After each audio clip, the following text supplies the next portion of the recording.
وذكر فإن الذكرى تنفع المؤمنين. بسم الله الرحمن الرحيم والصلاة والسلام على سيدنا محمد وعلى آله وصحبه وسلم تسليما. اللهم افتح علينا فتوح العارفين ووفقنا توفيق الصالحين.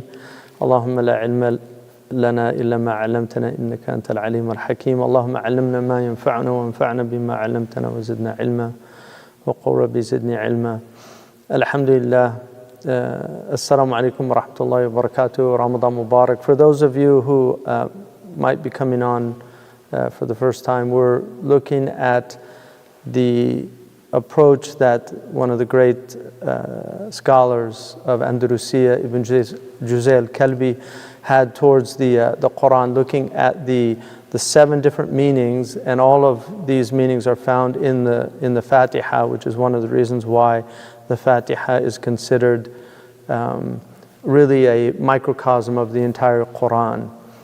It is, in fact, al-Qur'an al-Azim, Sab' al-Mathani, or Qur'an al-Azim. So it contains all of these meanings in them. And so that's where we were going to start today, is looking at that the meanings. The first one is that he points out is the ilm al-rububiyyah. In Arabic, the Rabb is a word that is related in the ishtiqaq. There's different types of derivations. There's actually 4 types of derivations in the Arabic language, but words that share letters have a shared meaning, even when the letter is not in the same order. So for instance, like you have in Arabic, you have alima, and then you have amila, and then you have lama'a. So they all share lam, mim, and ayn, and they all have a relationship. So for instance, ilm and amal are related. You can't do something without having knowledge of how to do it. If you do, it's insane, like Imam al-Ghazali said. And then al-ma'i is like a brilliant scholar. It's somebody who has a type of a brilliance in his understanding. So there's a relationship. So in Arabic, the word Rabb, which the root of it is ra ba ba, but related to it is ra ba ya, and this is another type of ishtiqaq where you have the last letter in particular will give a nuance of the meaning. So one of the meanings of Rabb is murabbi, the one who raises or who nurtures you and cares for you. So it's different from ilah. Ilah it's more transcendent, and then Rabb is more immanent, it's closer, it's more intimate, it's closer to us. So ilm al-rububiyyah is related to how Allah reveals himself to us through his creation, because we are marbub, we're lorded over. Although in Arabic you have words like Rabb al-Manzil or Rabbat al-Manzil, which is acceptable to say the Lord of the house.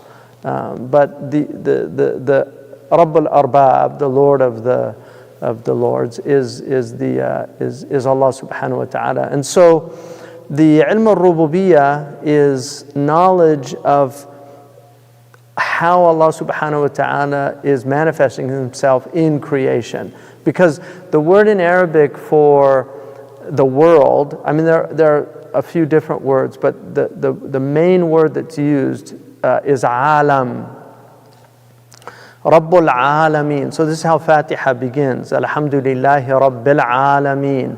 So the alam is from alima, which is to know. And so alam is what you know. But if you look in Arabic, alam is called ismu ala. The pattern fa'al is the pattern of the instrument. So it's the noun of instrument. Instrument is what you do something with. And so in the Arabic language, for instance, if you say khatam, khatam is a seal. It's what you seal with. So it's the instrument of sealing. So alam is the instrument of your knowledge. It's what enables you to know. So the world is what enables us to know Allah. Right? Allah is the Rabbul Alameen. So He's created all these worlds, and this is how we know him through the world. So this is ilm al-rububiyyah. This is the fundamental aspect of the Qur'an. When you go into the Qur'an, you will see that constantly Allah is telling us to look at his creation. وَإِلَى الْإِبِرِ كَيْفَ خُلِقَتْ. Haven't you looked at the camel and how it's created? You know, زَيَّنَّا السَّمَاءَ الدُّنْيَا بِمَصَابِيحِ. We ornamented the skies. The heavens declare his glory. There are many verses, siru fil ard fanduru, like travel in the earth and look and go and look at the previous civilizations, look at what happened to them, look at people who went astray and how they brought themselves to destruction. Pompeii is one of the most amazing places for this, for itibar. I haven't been there, but Pompeii was the Las Vegas of ancient Rome, literally. I mean, Pompeii was where they went to what happens in Pompeii stays in Pompeii. I mean, it was literally the Las Vegas of the Roman wealthy. So they would go there and they worshiped the phallus. So on all the houses they had pornographic images, and they actually have a museum where you can go see it. I mean, you know, it's got all the pornographic images that were maintained in the house because of in the houses. I mean, it's pretty shocking graphic pornography. So this was Pompeii, and yet Mount Vesuvius erupts, and it was so fast that people are literally stuck in positions. That's how quick the ash came down. So that we literally have this ancient city that was completely preserved. And that's a sign, فَاعْتَبِرُوا يَا أُولِي الْأَبْصَارِ. You know, reflect deeply, O people, of you know, why Pompeii, of all cities? You know, because, and that was clearly a punishment, because one of the things, when it happens like suddenly like that, it's clearly something from Allah subhanahu wa ta'ala. And these things, modern people have a really hard time with these ideas for some reason, because they just don't want to take any moral responsibility for what happens to them. But we have a direct understanding between the physical world and the metaphysical world. So ilm al-rububiyyah is very important. So for instance, you know, Allahu la ilaha illahu al-hayyul qayyum. This is ilm al-rububiyyah. He is the living and the sustainer. La ta'khuduhu sinatun wa la nawm. He doesn't nod off. So even for one instant, if he turned away from creation, it would disappear. So he doesn't nod off and he doesn't sleep. So these are all, and there are many, many, I mean, the Qur'an is just filled with the ilm al-rububiyyah. يا أيها الناس اتقوا ربكم إن زلزلة الساعة شيء عظيم يوم ترونها تذهل. This ayah has rububiyyah, but it also has ma'ad, it has other things in it. when كل مرضعة عما أرضعت وتضع كل ذات حمل حملها وترى الناس سكارى وما هم بسكارى ولكن عذاب الله شديد. So it's telling you that, you know, Allah He does all of these things and His punishment is immense, right? And then there's people who ومن الناس من يجادل في الله بغير علم ويتبع كل شيطان مريد. So there's people that argue about God without any knowledge and they follow the shayateen. So Allah is throughout the Qur'an teaching us these things about divinity. So if you look, it affirms the existence of the Maker, Al-Bari, because Allah is Al-Khaliq, Al-Bari, Al-Musawwir. So the Khaliq brings existence out of non-existence. And then the Bari is the one who, from this world that He's created, the cosmos, so whatever the Big Bang was, suddenly you have all this material to work with. And so Allah creates that material, and then He works with it. He makes planets and solar systems, and then yusawwiru, and then He fashions from that all these things within creation. So these are the stages of creation are in that. And then He explains that creation indicates a creator.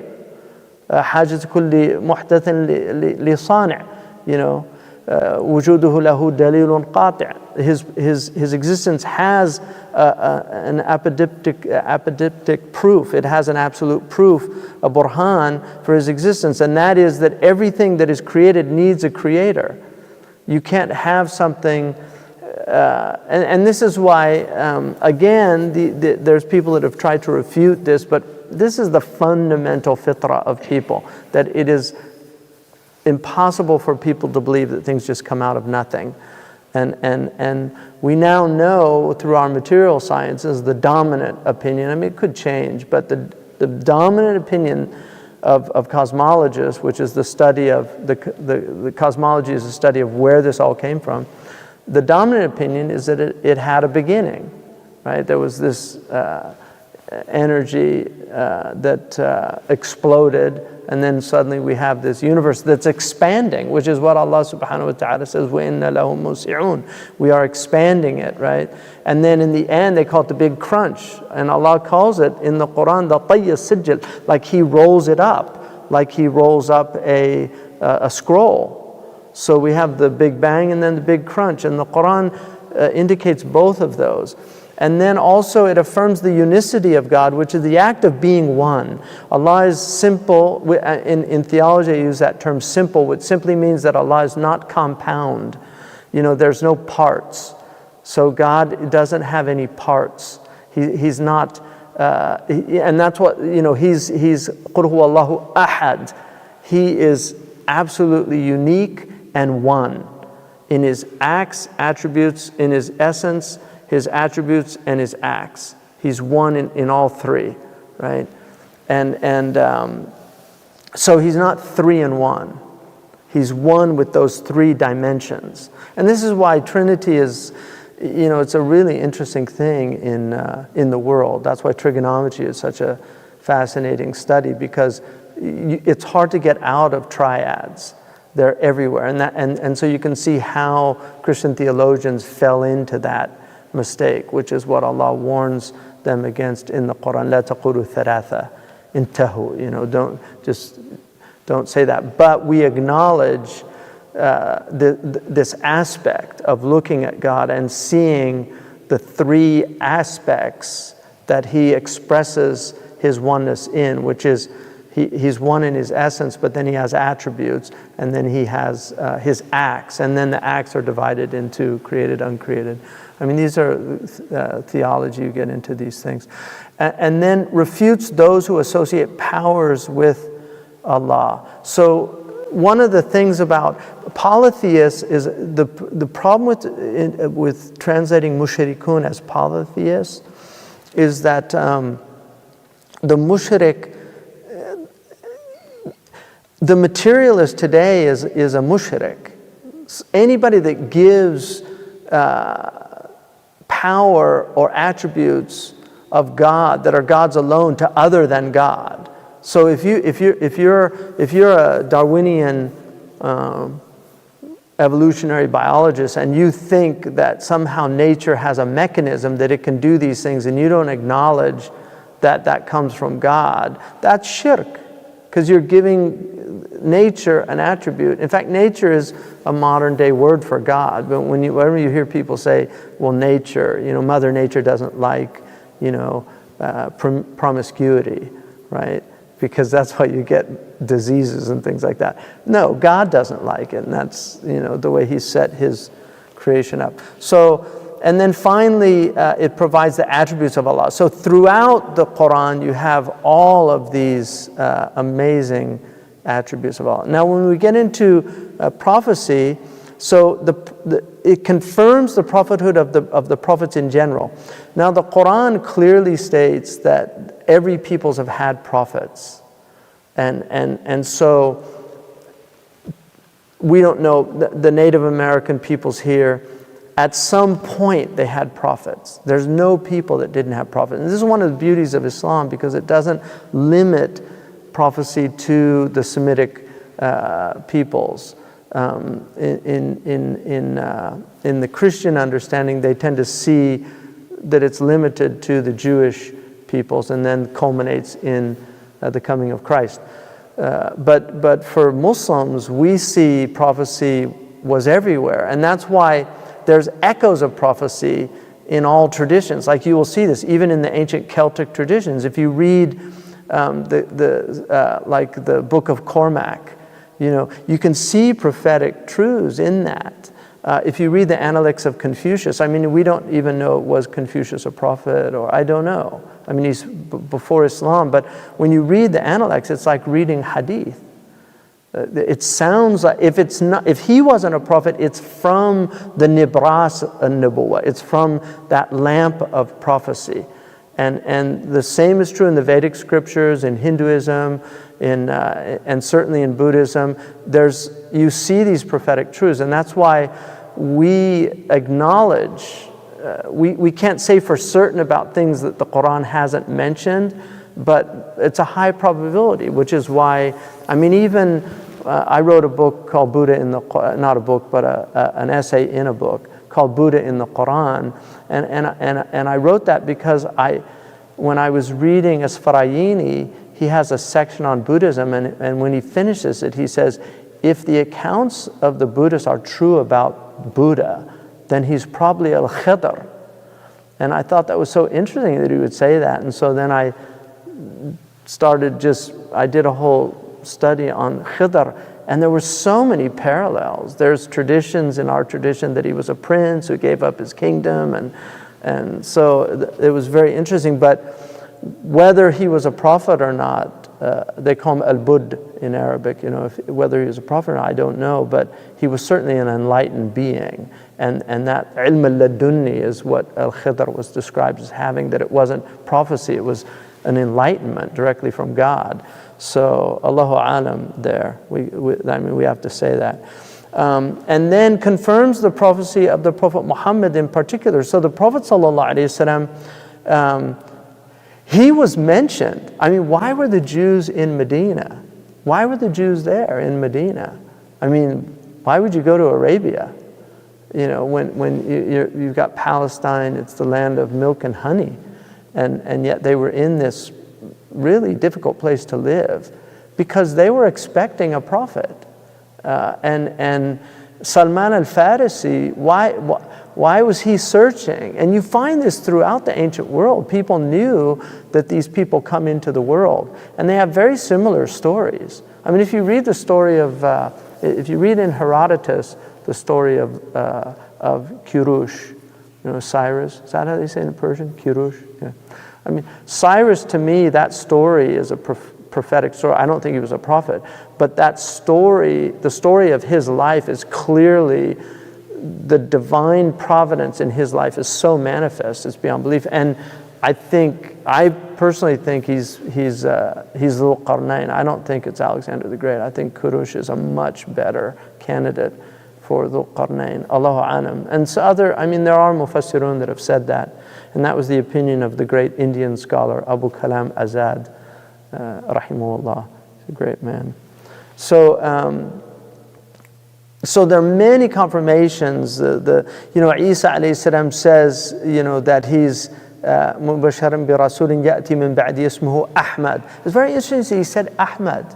Like, why did he say Ahmad? Why didn't he say Muhammad sallallahu alaihi wasallam? What is the name Ahmad? Where is that name? When is the Prophet Ahmad?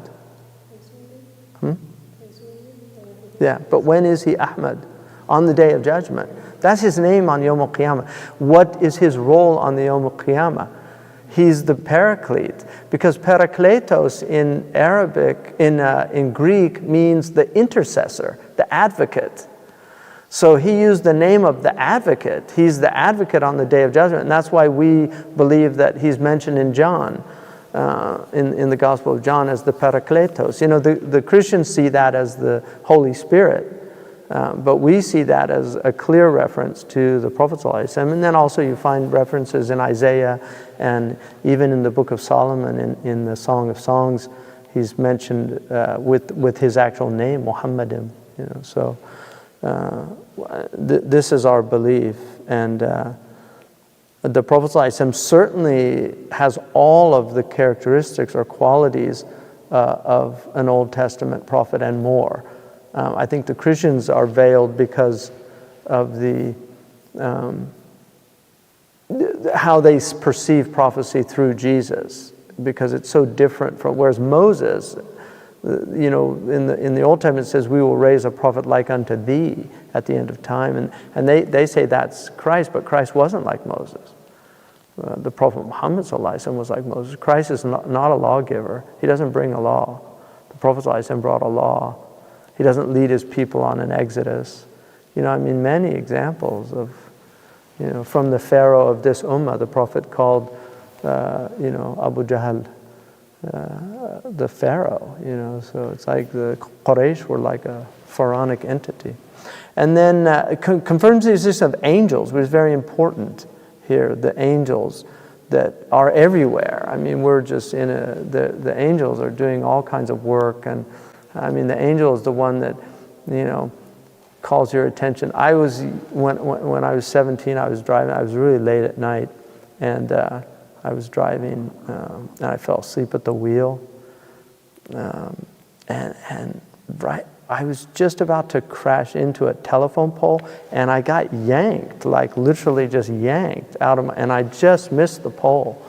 But it's like, if it was your time, the angel just, I can't do anything. But if it's not your time, wake up, dummy. It's not your time, right? So the angels are doing all that. So, and I, when I did statistics in college, what I realized about statistics, it's a purely descriptive science.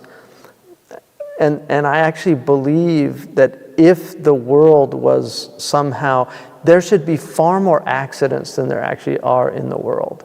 Like when you look at people on the road, and everybody's like somnambulant, they're just not there. Or you think of a child, like how does a 3 or a 4-year-old get through a day without killing himself?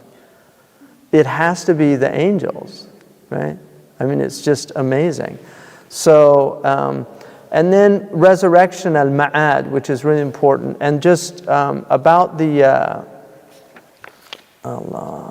so on the angels, if you look at Surah Al-An'am on the Messenger, I want to just, in 683, it's chapter 6 and verses 83 through 86, it's called Tilka Hujjatuna. There's 18 of the prophets that are mentioned in that in that verse, and then there's 7 more that are mentioned throughout the Qur'an. And so these are all the prophets. So Allah subhanahu wa ta'ala, آتيناها تلك حجتنا, this is our proof that we gave to Ibrahim على قومه نرفع درجات من نشاء, we elevate in ranks whom we please. إن ربك حكيم عليم, he has hikmah and ilm. وَوَهَبْنَا لَهُ إِسْحَاقَ وَيَعْقُوبَ, and then we gave him Ishaq and Jacob. So Isaac and Jacob come from Ibrahim alayhi salam. هَدَيْنَا وَنُوحًا كُلًّا هَدَيْنَا وَنُوحًا هَدَيْنَا مِنْ قَبْلُ, and before that we gave Nuh guidance.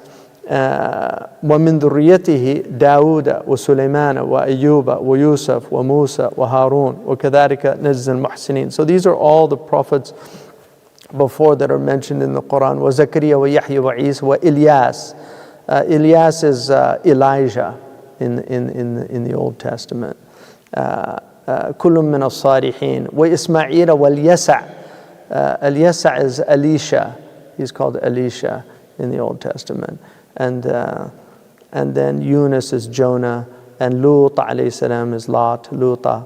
كُلًّا فَضَّلْنَا عَلَى الْعَالَمِينَ. So these are the ones that were privileged. So that's in Surah Al-An'am. And then you add to that في تلك حجتنا منهم 8 من بعد 10 وسبعة يبقى. So there's after that there's 7 يبقى 7 وهم إدريس هود شعيب صالح وكذا ذو الكفل وآدم وبالمختار ختموا. So these are the 7 after that are mentioned. Idris and Hud, and Shu'aib is Jethro in the Old Testament, and then Salih. The Hud and Salih are Arabian prophets, and then Zulkifli is sometimes called Hizqeel in the commentaries. Hizqeel, he's Ezekiel in the Bible. there's a book, the book of Ezekiel. So he's a very important prophet in the Jewish tradition. So these are all of the prophets. There's 25 mentioned in the Qur'an. Now, there's khilaf about certain. There's a khilaf about Maryam, because the Annunciation, which is in the Qur'an, the Annunciation, which the Christians also believe in, when she's told by the angel that she will have Jesus, that seems like direct revelation from and that was the position of Ibn Hajar and some of the other great scholars. But generally, the vast majority of scholars said that she was a Siddiqah, that she's not a Nabiya, that she's the highest before the prophets, and that one of the prerequisites for a prophet is that they're male.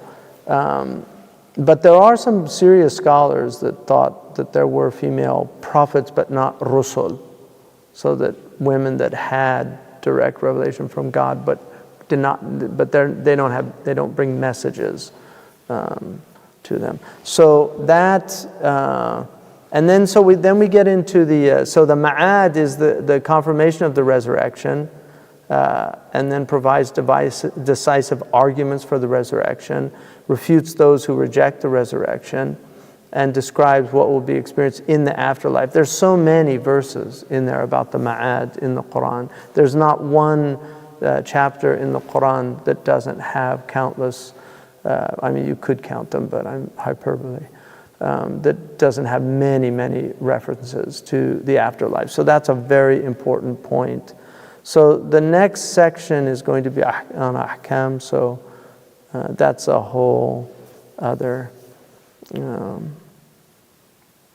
bab. So we'll leave that to the next class. So do we have some questions, Harun?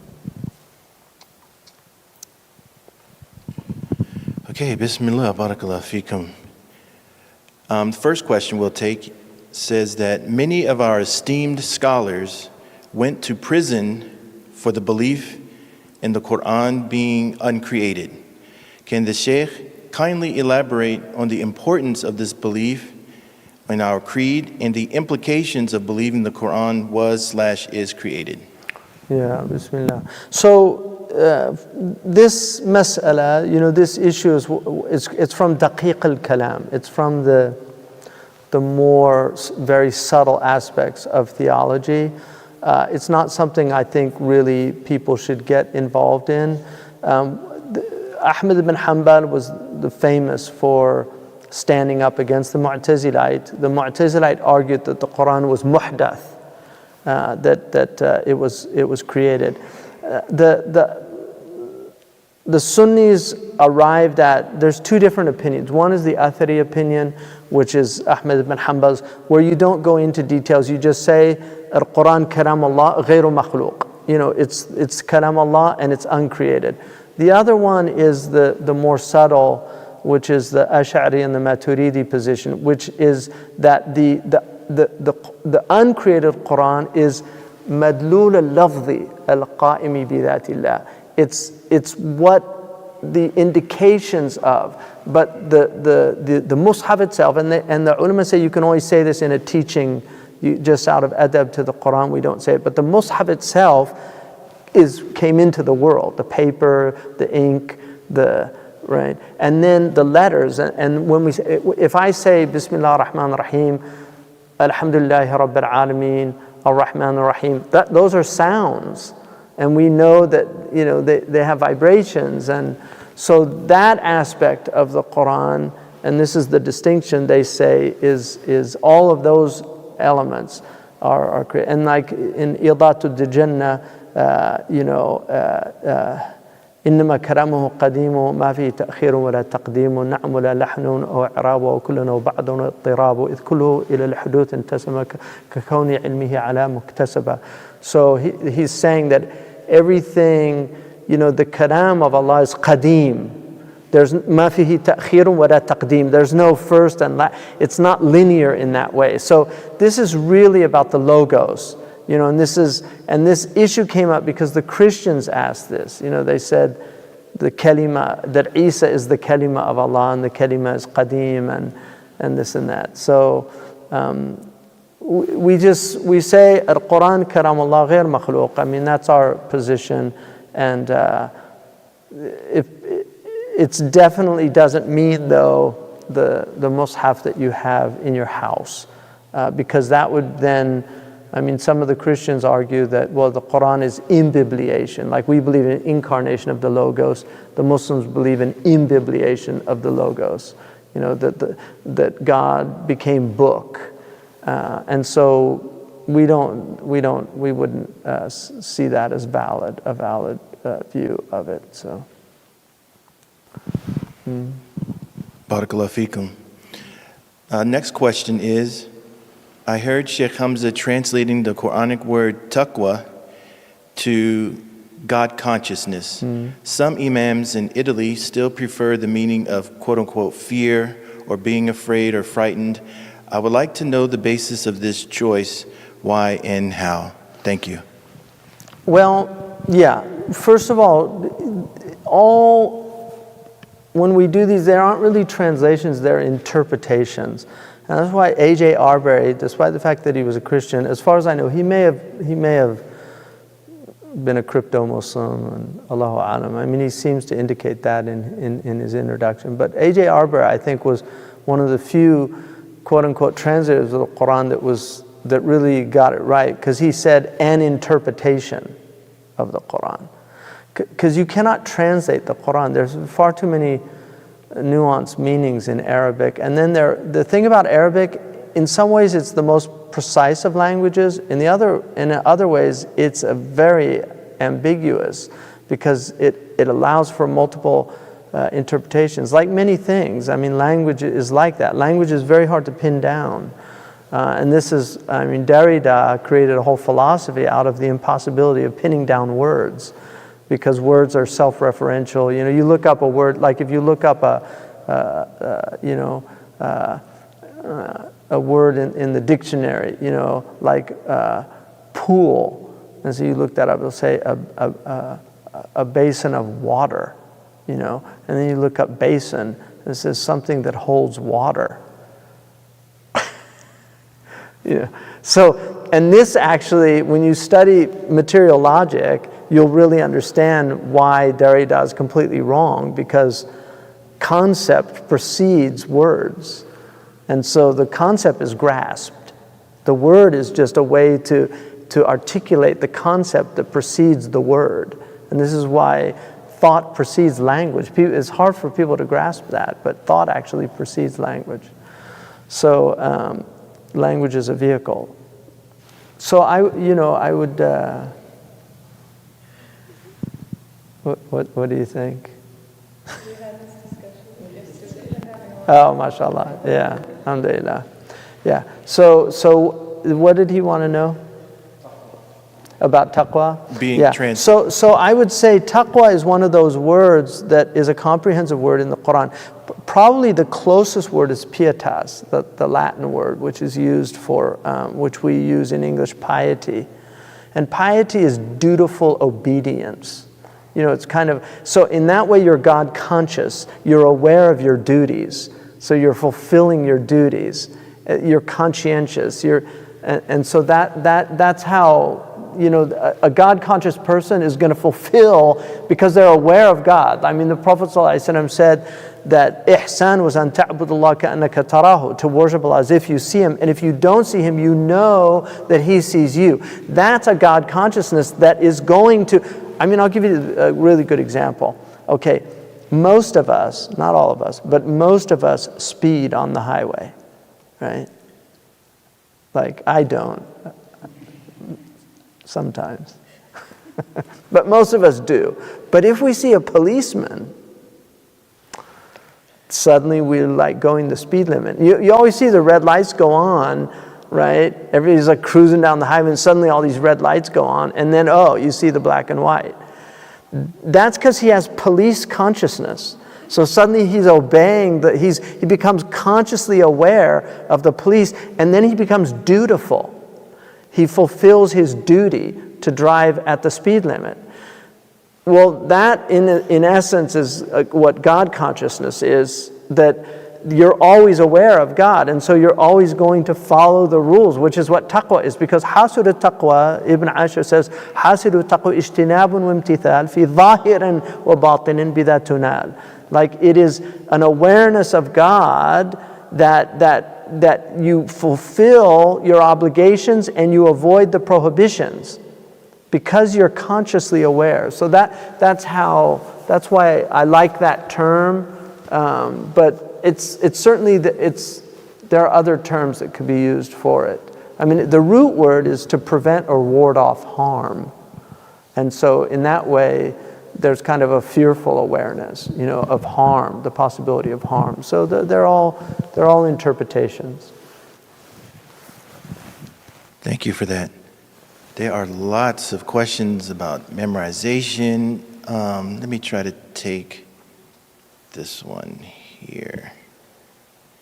In terms of daily recitation of Qur'an outside of Ramadan, should priority be given to reciting recommended surahs like Yasin, Waqi'ah, Mulk, Sajda, and so forth, or completing a daily juz?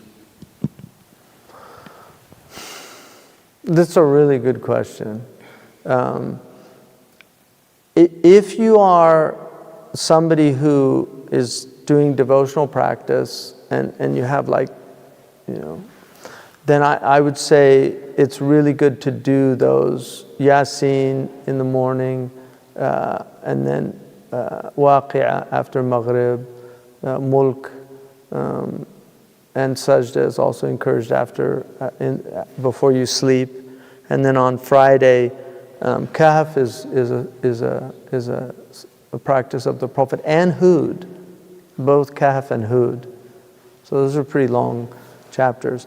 So those are really good to do, but it's very good to do a juz every day. If you could do both, that's kind of ideal.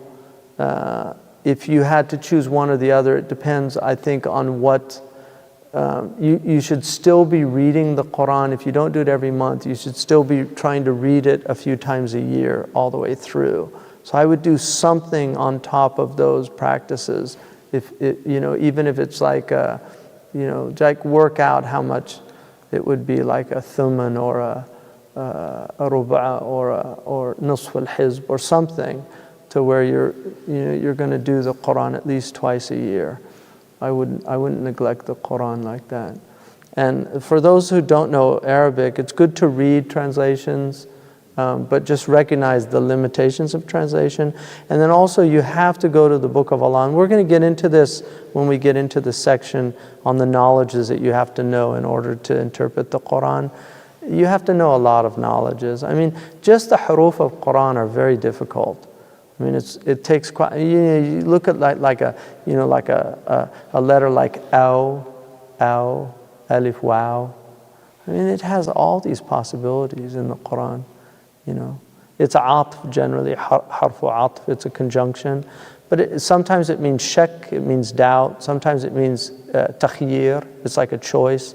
Sometimes it means ibham. It's leaving something ambiguous. Sometimes it means idrab, like it's. Sometimes it means tafsil, and sometimes it just means wow. It literally has the same meaning as wow, as a conjunction. So that's just one letter in the Qur'an.